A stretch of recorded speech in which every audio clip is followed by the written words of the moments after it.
Vishnu பேசுகிறேன்ப்பா. Corona corona corona காய்ச்சல், corona கண்ணு, corona காய்ச்சல், கண்ணு கொரோனா காய்ச்சல். வந்த கொரோனா கண்ணு மாதிரியே விட்டாரா? கண் பார்வையில் இருக்கா? பப்பாளி விதை எப்படி இருந்துச்சு? இப்போ கண்ணை காட்டி அப்படியே உலக நாடே காட்டுவான். நீ செஞ்ச கூத்து 2 கண்ணை வச்சு தானடா பாழாக்குத பூமியை.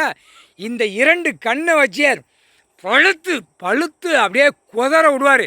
2 கண்ணு பப்பாளி விதை, பப்பாளி மாதிரி 2 கண்ணு மொக்கையாக வரும்னாரா இந்த காய்ச்சல் இறக்குவார். எல்லா கோர்ட்டில் நீதிபதி ஜட்ஜி கோர்ட்டார் பூரா புரிஞ்சிக்கப்பா. அதெல்லாம் நீங்கள்லாம் அவர்கிட்ட சரணடைய மாட்டியா, அவர்கிட்ட கேள்வி கேட்க மாட்டியா. அந்த இடத்துல கைலாசத்துலேருந்து பட்டனை தட்டுவார். எல்லாம் கேட்டுக்கோ, கைலாசத்தில் எல்லா நீதிபதி ஜட்ஜி தாய் இந்தியா நாடு, உலக நாடு.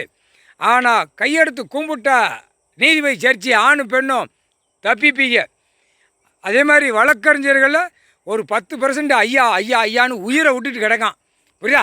அவனும் தப்பிப்பான். 10%, 90% துள்ள துடிக்காக விளையாடுவார். வழக்கறிஞர்கள், லாயர்கள் முக்கால் சத்தியம்.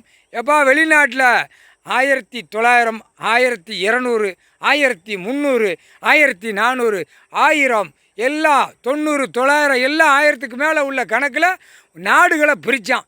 அந்த பிரித்து அடித்ததுனால தான் இப்போ இனப்பெருக்கங்கள் போய் கிடக்கு.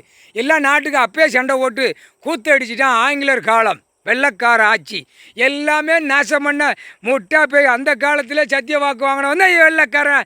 முட்டா பேயை பாடுற தூக்கி விட்டவன் தமிழ் வார்த்தை பேசுகிறவன். தமிழ்நாட்டிலேருந்து எங்கள் அண்ணன் ஈஸ்வரனை தூக்கி விட்டது தமிழ்நாட்டுக்கார பேக.